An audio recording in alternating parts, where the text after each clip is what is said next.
Bom dia, pessoal. Hoje daremos continuidade à nossa aula, hoje sobre o Estado Novo, certo? Na aula passada a gente viu o cangaço, que foi o movimento que ocorreu nesse período na verdade final do século XIX, início do século XX, movimento que se estendeu aí até a década de 1940. E nesse período prevaleceu no Brasil a forma de governo que a gente pode chamar de Estado Novo, historicamente conhecido como Estado Novo, período em que Getúlio Vargas esteve no poder de forma ditatorial, certo? E a gente vai ver mais na frente que o Vargas ele teve aí dois períodos, certo? Em que ele se revezou entre um presidente ditador e um presidente democrata, ambos populistas. Os dois períodos em que Vargas esteve no poder, podemos dizer que ele foi um presidente populista. E aí a gente começa com esses slides aqui, certo? Falando justamente sobre o populismo, que era a principal característica de Getúlio Vargas. E o que a gente pode chamar de populismo? Fenômeno visto em sociedades em transição, certo? Geralmente essa transição aí se dá num governo que passa de atitudes tradicionais para atitudes modernas, certo? E a gente pode chamar de política de transição social nos moldes modernos, ok? No segundo tópico, forma de fazer política, apoio das massas. O presidente populista, ele tem como uma das principais características o apoio popular, devido suas atitudes, devido ao seu discurso. Uma das principais características do populismo é o apoio das massas, ou seja, o apoio popular. Nesse terceiro tópico, o político populista, a política baseada no populismo, ela é baseada na pessoa, geralmente visto como o salvador da pátria, né? O político, no caso o presidente, nesse caso aqui o presidente, né? O presidente populista ele é visto como o salvador, um cara que veio para quebrar as amarras do tradicionalismo, um cara que veio para modificar a política do momento. Relação direta, governante e governado.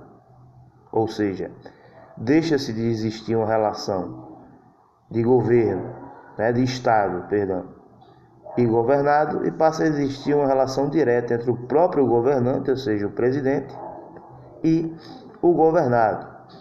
A gente pode citar como exemplo aí o presidente Bolsonaro. Atualmente, podemos considerá-lo um presidente populista. Ele tem um discurso direto voltado para o governado. E ele utiliza-se desse discurso através das redes sociais, através da mídia, certo? Na época de Getúlio Vargas não existia a mídia, então as redes sociais, perdão. Então ele utilizava-se da principal ferramenta da época, que era o rádio e os jornais impressos, ok?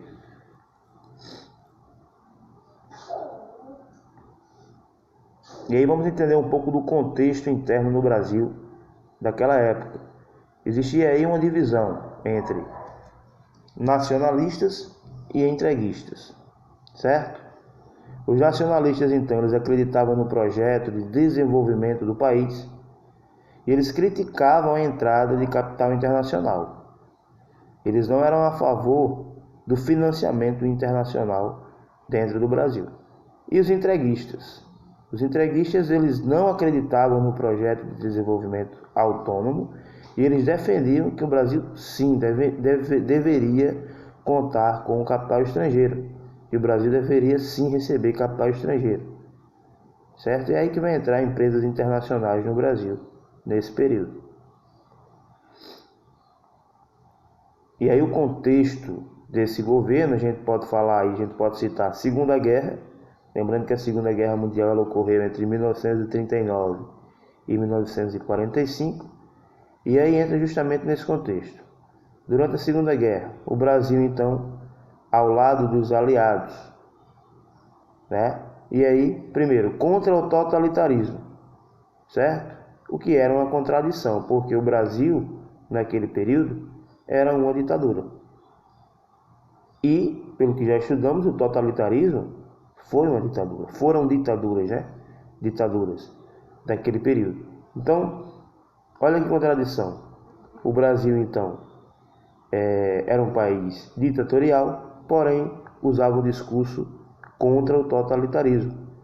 Lógico que isso aí tem um fundo político, né? Getúlio Vargas, quando percebeu que o Brasil ia perder, que a Alemanha ia perder a Segunda Guerra Mundial, Getúlio Vargas tratou de se aliar aos Estados Unidos, certo? E aí, em troca dessa aliança, o Brasil recebeu recursos estrangeiros para iniciar o processo de industrialização aqui no Brasil, a instalação de fábricas. O Brasil começava aí a se modernizar. Existia também, durante esse período, pressões internas, né? Militares, empresários, comunistas e organizações, instituições, a UNE, a OAB, começavam a pressionar para que o Brasil deixasse aquela forma de se fazer política.